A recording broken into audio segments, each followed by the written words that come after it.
अच्छा, तो हम लोग अब करने लगे हैं हमारा ना लास्ट टॉपिक, जो कि है लैंगर सेल्स हिस्टियोसाइटोसिस। ठीक है, अब हमारे पास लैंगर हैंग सेल्स होते क्या हैं। लैंगर हैंग सेल्स ना हमारे पास डेंड्रिटिक सेल्स होते हैं जो कि प्रेजेंट हैं इन स्किन।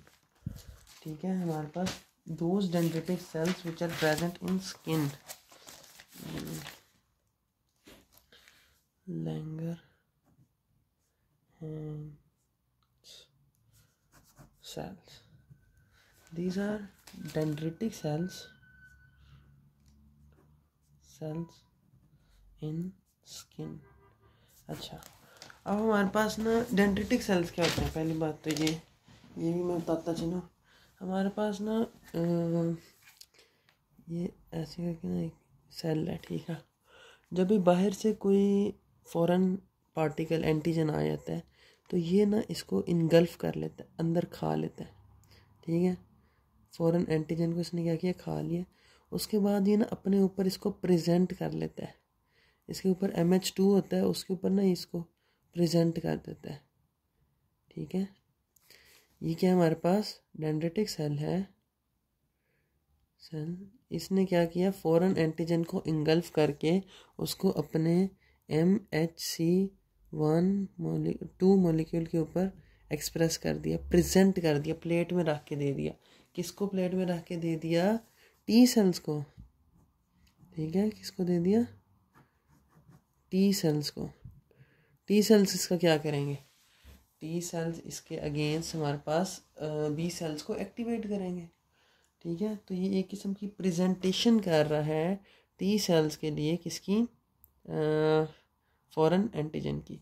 ये हमारे पास क्या, dendritic cell.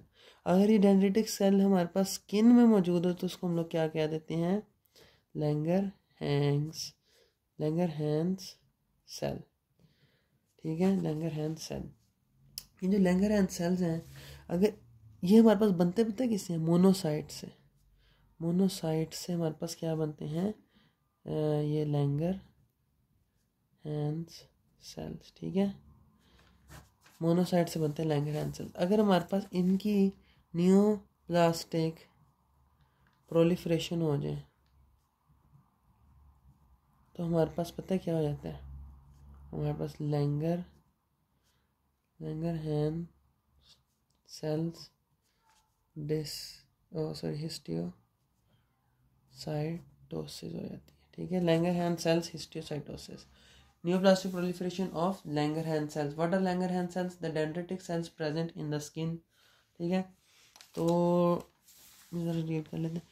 Collective group of proliferative disorder of Langerhans cells, antigen presenting cells normally found in the skin. अब ये करता क्या, ये एक चाइल्ड के अंदर हमारे पास लिटिक बोन लीजन्स शो करता है, स्किन रैश शो करता है, और टाइटस मीडिया, मतलब कि जो हमारे पास ईयर के 3 हमारे पास वो होते हैं ना parts, middle ear, outer ear, inner ear. तो मिडल ईयर के अंदर हमारे पास क्या कर देता है, उसकी इन्फ्लामेशन कर देता है। उसके बाद ये जो सेल्स हैं हमारे पास इमेच्योर होते हैं, और हमारे पास ये क्या होते हैं, do not stimulate primary T cell via antigen presentation. ये हमारे पास, क्योंकि ये क्या है, हमारे पास चूँकि ये इमेच्योर हैं, इनकी एकदम न्यूप्लास्टिक प्रोलिफरेशन होगी, ये अभी सही से मैच्योर नहीं हुए थे, तो हमारे पास ये क्या अपना फंक्शन प्रॉपरली कर सकेंगे, नहीं। इनका फंक्शन क्या था, presentation of antigen for T cells, तो ये उसको प्रॉपरली नहीं कर पाएंगे। ठीक है, इनके ऊपर हमारे पास कार्डिक मार्कर्स कौन से हैं, S100 और CD1A। उसके बाद ये शोग जिस तरह के होते हैं हमारे पास, अगर हम लोग चेक करें ना स्मेयर, तो हमारे पास इस शेप में होते हैं, तो हम लोग इनको कहते हैं टेनिस रैकेट सेल्स। ठीक है, या फिर इनका जो दूसरा नाम है वो है बर्बिक ग्रैन्यूल्स। Tennis rackets. ठीक हो गया, इसको यहाँ पे पढ़ लेते हैं, आप समझ लगी होगी, होप सो। ठीक है, हमारे पास the neoplastic proliferation of immature Langerhans cells which are not able to present antigens to T cells, और उससे हमारे पास क्या हो सकते हैं, हमारे पास लिटिक बोन लीजन्स हो सकते हैं, स्किन रैशेस, और ओटाइटस मीडिया में इन्फ्लेमेशन हो सकती है, और हमारे पास इनके कार्डिक मार्कर्स के S100 एंड CD1A, और हमारे पास इसको चेक किस तरह करते हैं microscopically, through the presence of Birbeck granules which are rocket tennis rackets, ठीक है। लैंगर सेल्स हिस्टियोसाइटोसिस, इसमें हमारे पास भी यहाँ से भी पढ़ लेते हैं। Langerhans cells are specialised dendritic cells found predominantly in skin. ये हमारे पास बनते किधर से हैं, मोनोसाइट से, ठीक है। Presents antigen to naive T cells को ये एंटीजन प्रेजेंट करते हैं, ठीक है। उसके बाद इसकी हमारे पास लैंगरहैंस हिस्टियोसाइटोसिस में हमारे पास इनकी क्या हो जाती है, नियोप्लास्टिक प्रोलिफरेशन हो जाती है। बर्बिक या टेनिस रैकेट ग्रेन्यूल्स हमारे पास होते हैं किसमें, इलेक्ट्रॉन माइक्रोस्कोप में, और इनके कार्डिक मार्कर्स के हैं S100 और CD1A पॉजिटिव। उसके बाद इनकी 3 हमारे पास इन्होंने यहाँ पे दी है टाइप्स, नॉट सो इम्पोर्टेंट, ठीक है। मतलब ये हमारे पास जितना हमने कर लिया इतना इम्पोर्टेंट था, बाकी लेकिन फिर भी कर लेते हैं थोड़ा बहुत, ठीक है। 3 इसकी टाइप्स हैं, एक है लेटरल स्यू डिजीज़, एक है योसिनोफिलिक ग्रैनुलोमा, एक है हैंड शोलियर क्रिश्चियन डिजीज़, ठीक है। Hand Schuller Christian disease, eosinophilic granuloma और Letterer Siwe disease. Letterer Siwe जो हमारे पास नाम यहाँ पे दिए गए हैं ना किसी साइंटिस्ट के नाम पे, वो हमारे पास मेलिग्नेंट है, मतलब कि वो एक जगह से दूसरी जगह फैल सकते हैं, मेलिग्नेंट कैंसर है। और जो हमारे पास किसी उसका साइंटिस्ट का नाम नहीं है, मतलब कि योसिनोफिलिक ग्रैनुलोमा दैट इज़ बिनाइन। उसके बाद हमारे पास योसिनोफिलिक ग्रैनुलोमा जो है ना, ये हमारे पास होता है बड़ों के अंदर, ठीक है। और जो बाकी दो है ना, लेटर स्यू डिजीज़ और हैंड शोलियर क्रिश्चियन डिजीज़, ये हमारे पास किस में होता है, बच्चों के अंदर।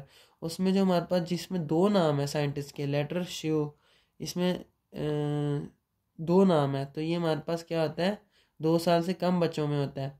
और हमारे पास जो 3 नाम है, हैंड शोलियर क्रिश्चियन डिजीज़, ये हमारे पास 3 साल के बच्चों से ज़्यादा में होता है।